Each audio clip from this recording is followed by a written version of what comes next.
very excited because today we are talking about something that plagued my life for months, which is choosing what country to move to. If you are looking to move abroad, where are you gonna go? Yeah, and you actually had options. Yeah, that's true. This never plagued me because I never really did have an option. When we got chosen, we were like Barcelona, and that was it. But yeah, when you pick a country, that was a big decision. You did a lot of research. We had so many conversations about this. So, I mean, if you are in a situation or that you're able to pick the country that you're going to, which is pretty awesome to be able to say, or like if you're looking for jobs and you're like, which countries do I look for jobs in? Or if you're remote and you can go anywhere, which is just luxury over here. How do you select it? Like there's so many countries out there, and there's lots of options. But I think like how to make that decision, you need to separate it, because I feel like this is a big thing that we've talked about. Like you traveled, I've traveled, and there's so many. Every country has its own like special thing when you travel there. But that doesn't necessarily mean it's right for you to live there. So distinguishing between the travel like bug that I have, that people have, and then also like, is this a place I could see myself, for your case, raising a family, or for us, like, you know, settling into and enjoying our lives here for a little longer. Yeah, it's kind of like that whole Pinterest versus reality thing, because when I was first like, okay, we're really gonna do it, I was picturing Charlie in like a little beret, like a 3-year-old, just like going around Paris with like a baguette, and then I was like, I don't speak French at all. And it just like seemed like not the move, even though I love Paris. I was like, I can visit Paris. And I think that's the thing, like, it's not the same as a lot of other things we've done, right? So it's not like a vacation. Maybe when we were on our honeymoon, we visited a few countries. We were young, like to your point, we didn't have kids. So like being young and single or young and partnered is like very different than moving with a family. So there's that to consider. Same thing if you studied abroad somewhere and you were like, oh, I lived, like when you did your little like summer in Italy, it's different because you're set up. The whole school has your housing taken care of. You have a community already. So like, I think the calculus is like a bit unique. And yeah, there was a lot of information, just like an overload, total decision fatigue of trying to figure out where to go. Yeah, and I think there's a lot to it. It's not just, okay, do I like the city, or if you're not in a city, the suburb or the country or whatever the most.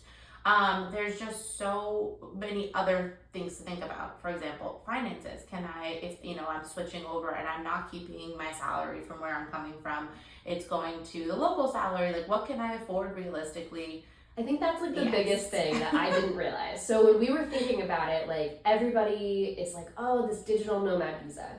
Digital nomad, we'll talk about visas in like a whole other episode. There's so much to cover, but like they're also really intricate and they're so different. And so like not everyone can get a digital nomad visa. Neither one of us has it. I mean, I stay at home with the kids, but like my husband Trevor doesn't have one, you don't have one, Chris doesn't have one, like none of us have one, and we're still like Americans living in Europe working through all different circumstances. So like exactly, one of the things that I think is a misconception is if you're a remote worker and your company lets you go, you just get to keep your American salary and go to another place. That's not the case. Like you have not for everyone. Not for everyone. And there's not every country and not every European country has a digital nomad visa, first of all. So you have to figure out like how you work legally in another country. And then in our case, like Trevor's job was basically like wherever you move in the world, we will adjust your income proportionally. So it wasn't like we were looking at our budget in Massachusetts and saying, how far can it go in XYZ country? Yeah. We had to look at, okay, at a 40%, we had to do so much math. And also, you didn't know for a while what that cut would be either. So there's a lot of different like sides to this, different ways of looking at this, basically. But I think that limits you on top of it, because there's some countries you weren't even able to go to because they weren't able to get you a visa there, or and so forth. Also, even if you kept your salary, some countries are more expensive. Yeah, and so it doesn't matter. No, it's like Switzerland can never be there. Like I'm sorry, I'll visit for the chocolate and then I'll go because it's so expensive. Exactly. So it's like a whole, and I think one of the things that really helped us, like from a budgeting perspective, was if you already have a budget, you're like already, winning at this. And thankfully we did. But you look at every line item and you say, okay, here are the countries that I'm thinking about. And we basically took like a map and we narrowed down places that we were just interested in general. And then we started looking at, okay, if we're in a city versus a suburb, we won't have to pay for car insurance. We won't have to pay for our car in general. We won't have landscaping because coming to a city, we didn't have a yard anymore, which like sad, but also cost effective. Yes. So I think before you look at your budget and you say, for example, my company is going to cut my salary 40%, I can't move anywhere, look at what you don't have to pay for by moving as well, because that's a big thing. And do research. I mean, obviously, the internet is just like full of information. So do your best to narrow it down, because I think it gets easier once you decide where you want to go, because then you can join some Facebook groups and actually utilize like a community and ask. But try to do some research and get some rough numbers of like what it could potentially be, because I do think that plays a big role. And then like you said, go through the budget. What am I going to need? What do I do now? And like what am I going to need like when I'm wherever I am in all of these countries. They have cost of living calculators too. We utilize those. So if you just Google like cost of living calculator, you can put in your country and another country, or you can even like compare to other countries, and that was really helpful. But I would also say think of like the life you're building there, because for us in Concord with 2 small kids, we weren't doing a lot of eating out. So like that is something that was going to change anywhere we went, because our kids are getting older. We're maybe able to do more stuff. Yeah. So like I think we can fall into a trap sometimes of like, well, let me compare it like exactly this or that. And the reality of the situation is you're probably not going to be able to replicate your life exactly in another place. And you also have the opportunity to change how you do things. So like think about those changes when you're considering the budget piece of where you want to move. Especially for you, because you guys lived in Concord, which is for people who don't know what Concord is, it's like a small town in Massachusetts. So it's not like it had this like big town that has all these restaurants. Vibrant nightlife. It had like, what, 3 restaurants? Yeah, we took our friend there who was visiting from Greece. And I was like, we have to leave at 8:30 and the restaurant is closing. And she was like, excuse me? And I was like, no, they will actually kick us out. And they did. Yeah, no, they for sure did. They were like, no more margaritas for you. They literally stopped serving us, and they were clearing off like everything. And this thing, I was like, okay, this is a different culture. Like being in Spain for 4 years, like nobody's like kicking you out like that. But suburban life in America, it was like, get the fuck out.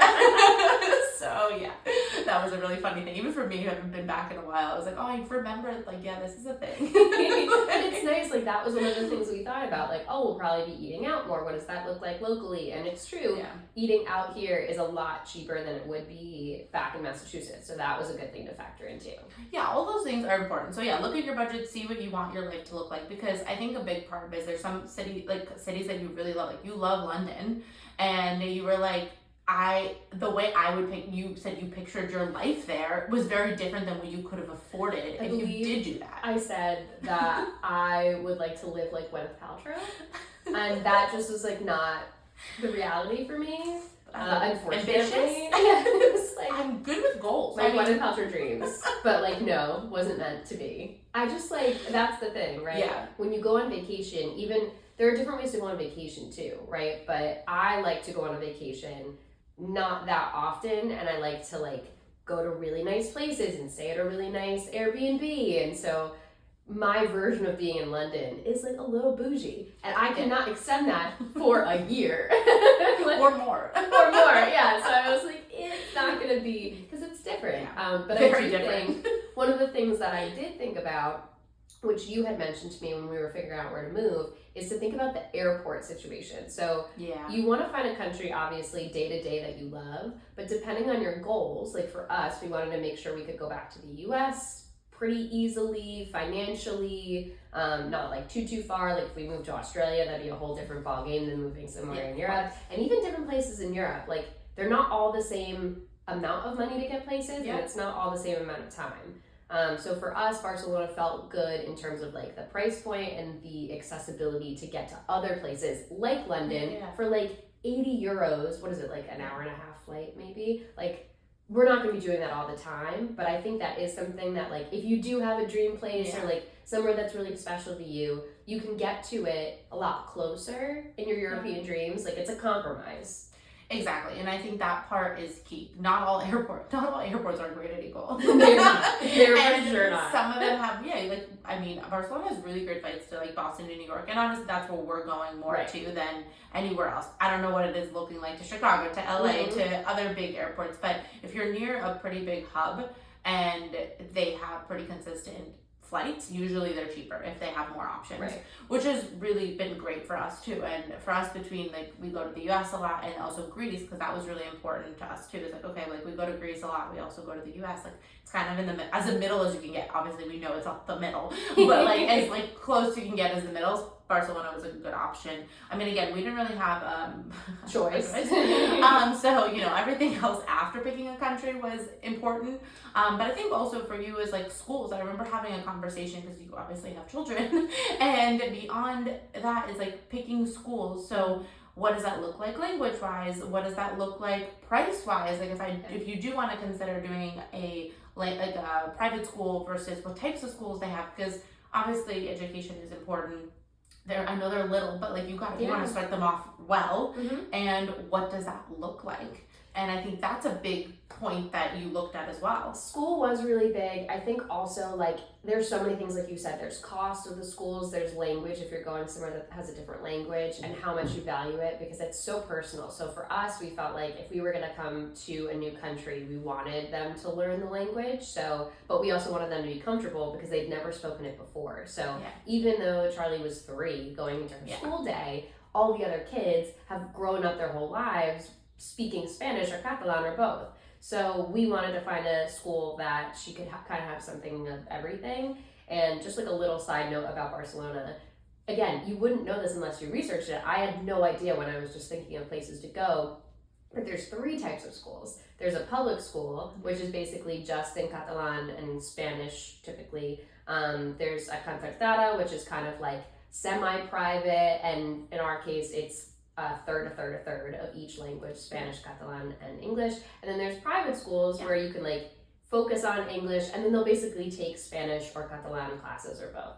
And so that's just to like show you it's so complex, it's different. So like you have the considerations as a parent first, where you're like, I want my kids to be safe, happy, learning a lot, entertained. But then you also have this other piece of like, there's language to think about in a different way than I expected to in our lives in Massachusetts. So very different. That was a bit different too. I would also say one thing that's different depending on where you go is the hours of the school day.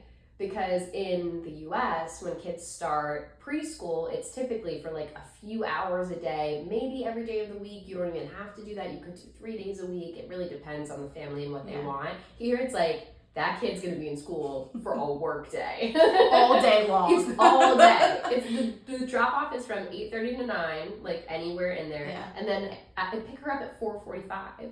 And at first I was like, this cannot stand. Like I just couldn't wrap my mind around it. Yeah. But honestly, depending on where you go in Europe, it's really not that different, because they set it up more for parents to be able to have a longer work day. Yeah. It's just the way that, like, obviously every country is different, so it is important. Like, the way that Barcelona or like Spain schools work is different than, Germany or the UK or everything, all the different ones. And you do have to do the research to see what's offered, because even if you think of moving, to Germany for argument's sake, like you have to see, do they have that like semi-private option? I don't know, right? So it's good to look at it once you've kind of narrowed it down. It's good to look at the options that exist and decide based on the language what you would feel comfortable with. Because if you have older kids, maybe you do want to put them in if you're coming from the US, an all English speaking school. If you're moving around a lot, it's better to keep a consistent language. Also, there's French schools. I know there's also German schools, at least in Barcelona. So there are options, like multiple options. So it's good to do that research, because I do think that has to play a role in when making a decision if you have kids, and depending on the age of your kids as well. Because yes, Charlie was young, your daughter, but like it was easier for her to pick up a language at 3. And even so, she struggled a little bit at the beginning. Whereas when you're 16, you're like being thrown into the situation, which is very different. So picking a country, between finances, between the language, between if you have kids, checking out between like saying, okay, I traveled there and it was fun, versus like, what's the reality of actually living somewhere just because it was fun.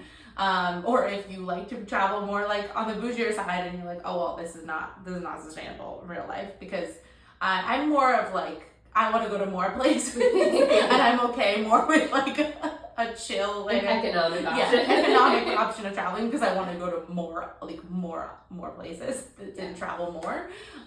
So it's all about what you like and what you balance and what you value also. So once you like actually pick a country, because then you eventually did. Well, another piece that we didn't discuss is community. A big part about picking, if you do know someone abroad, maybe you do, maybe you don't.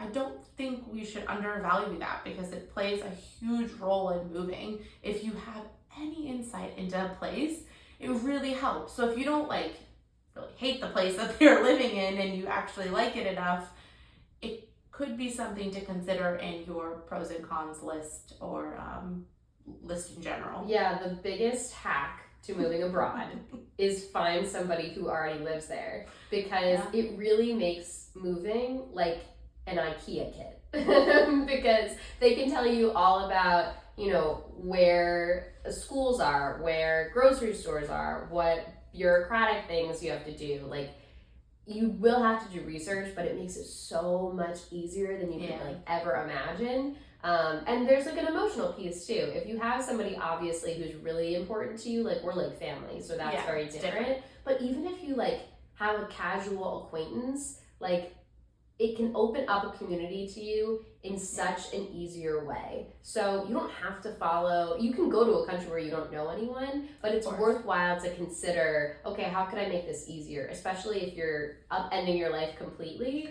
Try to find the little easier moments in there. And also friends of friends. Like, I mean, even our friend recently told you, like, hey, actually, my friend from high school, like a friend of a friend is moving to Barcelona. Can you connect with her? She doesn't know anyone. And those connections, like we've talked about in the other like episodes about like, you know, international friendship onion, as we would say, like that is a connection right away that like people are willing to like help. Exactly. And even if you're not close with them, that is a way of getting a community. Maybe you're not, like, I think we're very lucky to be able to be in the same place together and I was able to help. But reality is that's not always the case. So even having like a friend of a friend or someone knows someone, that little bit of connection is still really useful and really helpful. And like depending on, and usually people want to help. But you maybe can get a coffee, maybe you can text them or have a quick phone call. We were lucky because my cousin actually lived in Barcelona for 3 years before we moved, and I was able to call her and ask her and like get, you know, a little bit of the lowdown of what's going on. She moved a week after we moved here, so that was real cute. I was like, oh hi, bye. I thought it was gonna be great. We're gonna live in the same city for the first time because she grew up in Greece, so we've never lived in the same country. And I was like, oh, wonderful, this is great. And that didn't happen. But it's okay. We visited her in Sweden, so it's all okay. Another place to visit and got to see her. So, but that helped a lot being able to ask her. And the one thing she was able to really do for us was get us like a phone, like SIM card for a phone number, because we needed to do stuff before we came and we didn't have that luxury, which kind of brings us to the next point of like scouting the place. So once you've actually decided based on all of this, what do you do? What do you do? Do you come visit? Like, I mean, when I tell you we really like went with it when we decided we were moving, we really did. We like decided and just moved 2 months later. Other people have more time and, you know, want to scout more. I think it's always good to scout. If you can and you financially are able to give that opportunity to you to see who you like. Yeah, it's so funny. You guys were like, we're not gonna half-ass this. We're really gonna whole ass just moving abroad. You hadn't been there since what? You were like 14 or something. I was like 15 the last time. That's wild. It's just like different. But also like this was another thing. I was like, oh, ideally, you know, if we're gonna pick somewhere abroad, maybe we can go for an extended visit. Like, realistically, at least for us, that wasn't gonna happen because at the time we had just Charlie. She had just turned 1. We had she just turned 1. Yeah, she had just turned 1, and we were like, okay, we'll do like a week. And a week is a very short period of time to decide if you're going to change your whole life. Yes. But there are ways I feel like to structure it because it's not a vacation. We wanted to enjoy our trip in case, we decided it wasn't going to be Barcelona, because at the end of the day, if you don't have unlimited funds, you are spending a lot of money, particularly to get from America to Europe and then be there for a week. Regardless, you're going to spend a decent amount of money, even if you do it in a more economic way. Yeah. And you guys did. It's not like we did. Yeah, because it's no choice. But one of the things we thought about was, okay, how many neighborhoods can we just immerse ourselves in? And it's kind of speed dating the neighborhoods. Sure. Because you don't get the time to luxuriate in it. But I would say one of the things that we did that I thought worked really well was get an Airbnb, because you're able to go to a local grocery store, see what that feels like, see what the costs are. And we picked 2 different places from 2 different Airbnbs. So we split our time, which is annoying, particularly with kids, but it was so worth it because we got to live in 2 different sections that were walkable to different things and experience what that felt like. And that helped you make a decision ultimately when time came. And I think a big part of that is also pinning different areas you like. So if you really like a certain street that you're on, you're like, well, I like this area, pin it. Yeah. You like this area, pin it. Because that actually allows you to get your bearings. I'm gonna be honest, I'm not the best when it comes to figuring out where I am. Victoria and I will get lost, is what she's saying. We will walk 3 blocks and be like, this seems not right? Truly, I remember this so well. My cousin came to visit and we're walking and we walked 20 minutes in the wrong direction. And I then eventually go, I feel like this is wrong. And she was like, oh my God, why did I let you do this? Why was and she's good with directions. I'm like, I don't know what. I felt really confident about myself in that moment and I shouldn't have. So yeah, it's not my forte. So if you are like me, definitely use Google Maps. Because even with maps, I still struggle.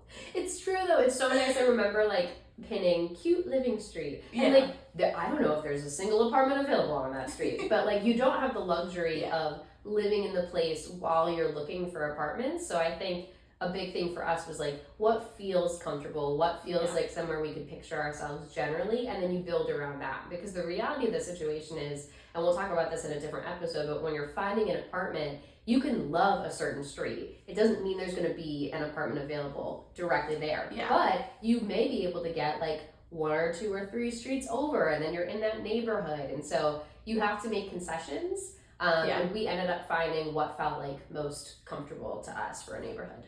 And well, you went scouting. As we know, I just showed up. So there is something you can do when you just show up as well. We showed up and we initially stayed with my cousin for a few days before she moved, and then we got a hotel while we were looking for apartments. But when we were looking for apartments, we truly did what you did in the sense of we walked around. We walked around the different neighborhoods. We saw apartments in different neighborhoods. We can talk more about apartments, but we saw apartments in different neighborhoods, and we just wanted to get the vibe. And we decided we wanted to not be super downtown where it was probably going to be a lot of tourists at some point because we moved in 2020 when there were 0 tourists, which is a cool experience. And it's all relative, but cool experience in the sense of the city was empty, so you really got to experience it in a very different way without people just everywhere. So we were able to walk around, get the vibe, and we liked the area. We picked the area because we felt like it was accessible to downtown, but it wasn't really in the middle of the city. I'm we're not in our early 20s anymore. We're not wanting to party every night. So it gave us the balance of oh yeah, we could do that, but we also are a little bit outside, but still near a lot of things. So we liked that balance and near public transportation too, because we were not getting a car. So I think that's another thing to consider when you're looking at neighborhoods. Do you need a car? Do you need, you near public transportation? Also, if you are moving for a job and there's an office, definitely take that into consideration. I didn't know where I was working at the time, where I was going to get a job. So we just didn't take that into account, and we said, we'll figure it out later. Kind of like we did with a lot of things. But we went with the vibe. And my point is, when we walked around, we felt we liked it. Yeah. And we felt okay, we're going to rent. So we can always move if really hate it. We decide, we'll do something else later. Yeah, so it's definitely a commitment, and you should pick a place because you like it. But again, it's not permanent. You can always, switch that at some point if you would like to. I think, though, to your point about like an office, the same thing with schools, right? Like, True. I was convinced, I think this is like part of the scouting trip in particular that I really appreciated, because before, I love to go confidently in the direction of a dream in my head. And I was like, oh, I'm going to walk Charlie to school every day. So I pictured being like, I don't know, a 10-minute walk maximum from the school. Your movie is fantastic. I love Hope's brain, like her movie brain. My movie brain has an excellent director. But it was one of those things that in my head that seemed like a great plan, but in reality was the schools are in a very different part of the city. They're more in the mountains. So people do choose to live closer to the school, but it's farther from the city center. So then I rewrote the movie and I was like, all right, well, we'll just move closer to the school because, again, I don't want to have to like take the train every morning. Reader, listener, viewer. I take the train every morning because the train that I was picturing was like the Boston Orange Line. And like, I love you, Boston, with my whole heart. That noise that you make, you Orange Line, the screeching lives rent-free in my head, just disturbing me all the time, my nightmares. But it's pretty bad. It's so bad. And the thing was, like, I took public transportation here, and it was so different. Like, it was a different experience. They have a train car, specifically this very cool thing that Barcelona does, and I'm sure other European cities do as well. But they have train cars specifically for school kids and their parents, which is wonderful. So like, even if you're coming from a suburb where you're used to like, I can get to school in 5 minutes in my car, there are other things that now I love about my commute. So what ended up happening when we scouted, we were like, all right, we're not gonna end up living by the schools. In our case, we got lucky because a lot of the schools are generally just not in the city. So we knew either way we would have to make a concession to do the train. But like, the commute now is like 7 minutes to the train walking, a 15-minute train ride, and then it's basically right there. And in my previous life of like 9 months ago when I had moved, I was like, that's unimaginable. It's so long. And now I really enjoy it because I love the scenery, the architecture that I get to see every morning. Like Charlie being able to see that on her way to school, being outside. She's like totally an outdoor cat, loves to be outside. Truly, that girl is like obsessed with being outside. It's just so cool. Like, there's so many things you don't realize that you can fall in love with if you have a very prescriptive idea of how things are going to go. And I do. I'm somebody who has big ideas about, okay, I will take my kid this way to school and that's the way it will be. And so in the scouting piece of it, I was able to kind of like cosplay what that would be like. And I realized, okay, I could do this. And it made a huge difference because now we love our neighborhood. We love the day-to-day because you can't just live, I think, for one piece of it, even if it's your job, right? You can't just move. I mean, if what's valuable to you is you're going to spend so much at the office, that time at the office that you need to be that close, that's a decision you can make. But for us, we had to choose. Yeah. And so we picked the neighborhood with a little bit of an extra commute. Exactly. And I think it's basically prioritizing what's important to you and then adjusting from there. And I think depending on the type of person you are, I feel like I'm a little more flexible in some ways than you when I think about, my life, and like I don't really have this movie or this way I envision certain things going. But I think that if you can be if you're willing to be flexible and basically prioritize what you want and be flexible with the other stuff, you can rewrite your movie. Like Hope has rewritten a few times at this point in the last year or so with a lot of things. I think it's definitely worth deciding what's important to you to pick where you are. And again, if you're not a city person, because some people aren't, like you might be moving and your job is outside the city and your office is there and you're willing to do the commute because you want to be in the city and kind of testing that commute out. Or your job is in the city, and I have coworkers that commute from outside the city. Either they decide to get a car and they drive, or they take the public transportation. And my specific role is hybrid, so like they're not in the office every day, and that really works for them. They're like, you know what, it is a longer commute, but it's what I prefer. I mean, it's the same thing anywhere you are. So it's prioritizing what's important. Also, if you want to drive or if you don't want to drive. I mean, there's so many options. So I think it's important to look at what's available. And another point to scouting is when you do come, you guys rented a car and did look at a couple places outside of the city to see if you wanted to be more suburban life or if you did want to be in a city again, because you came from the suburbs, whereas like Chris and I came from living more so in Boston to living in Barcelona, which is still different cities, but city to city, whereas you guys came from suburbs to city and you didn't know how that was going to be. Yeah, one thing I would caution people against is trying to replicate your old life in your new life.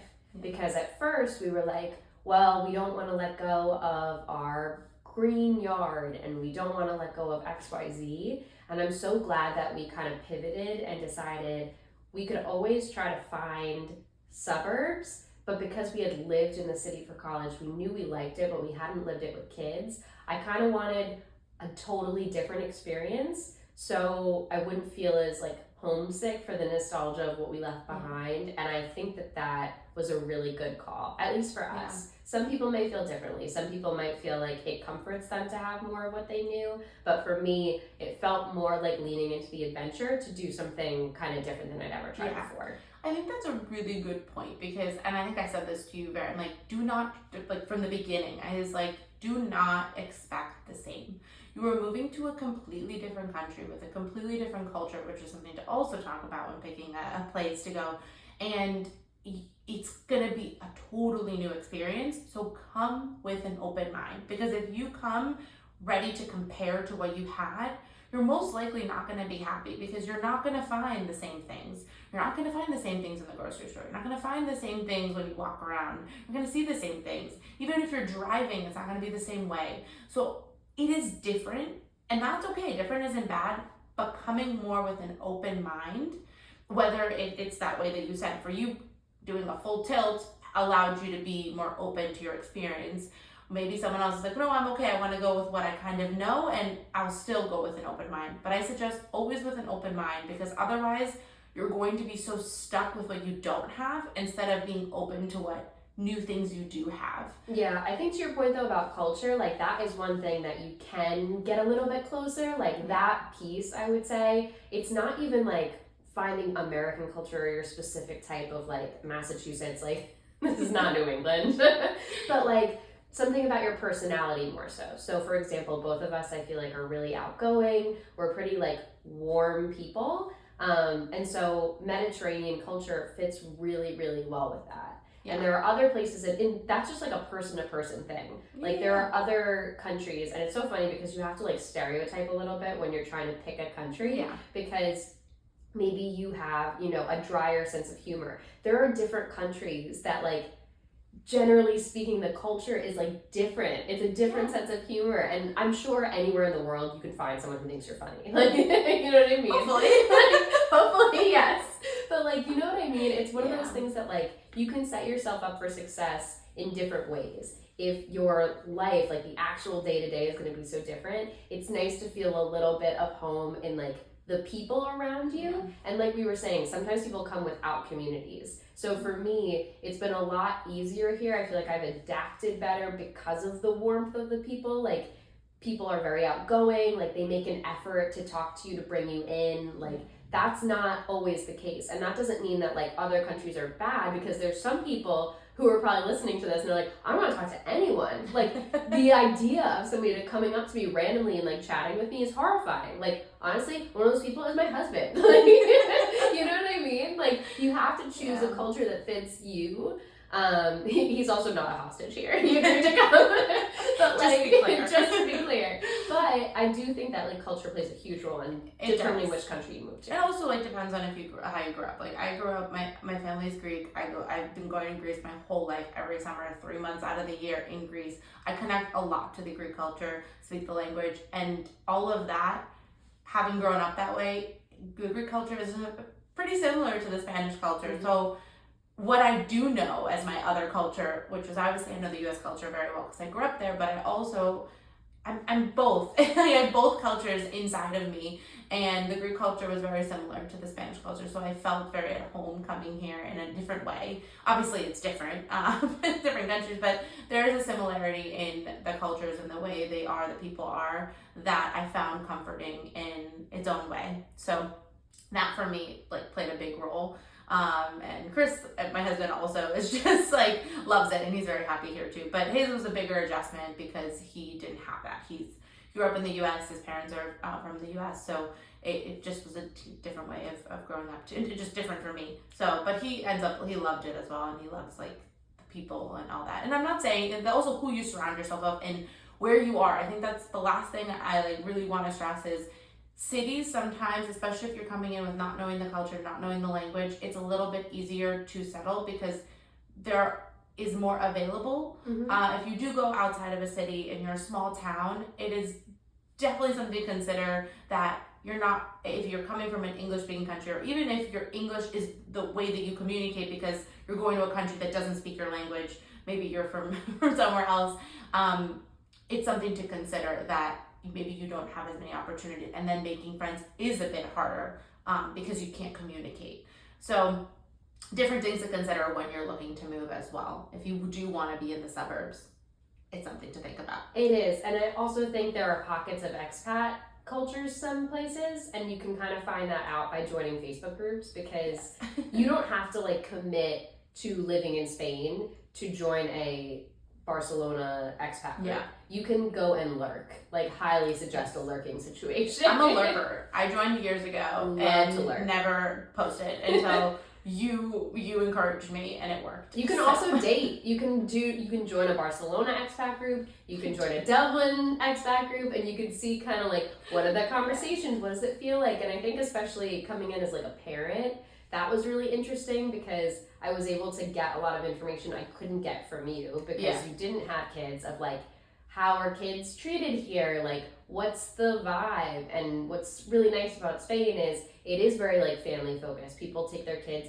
to everything. And we loved that idea because we love spending so much time as a family. And so again, culturally, like, there are some cultures where like kids are not necessarily welcome at everything. There's more like adult spaces and kid spaces. And again, it's just what you want. Like, in moving abroad, I think I said it before, there's so much decision fatigue, and you have to be kind to yourself and like take a moment for yourself. You don't have to decide everything at, you know, the beginning. There's a lot to process, but this is one of the big things that you have to decide in the beginning of where you're going to move. And then everything will fall into place from there with a lot of hard work. And if you don't have a choice, it's important to go into anything with an open mind. Even if you feel like you were forced to move in your own eyes, or if you wanted to move and this is your choice at the moment, that's what you have. It's important to go with an open mind and do your best with whatever personality you have, whatever you like or not like, to find your what could make you happy, your comfort zone within that city, suburb, place that you're going to, because I think that's really, really important. Thanks for listening to today's episode. If you're enjoying the show, we'd love if you consider subscribing and leaving us a 5-star review.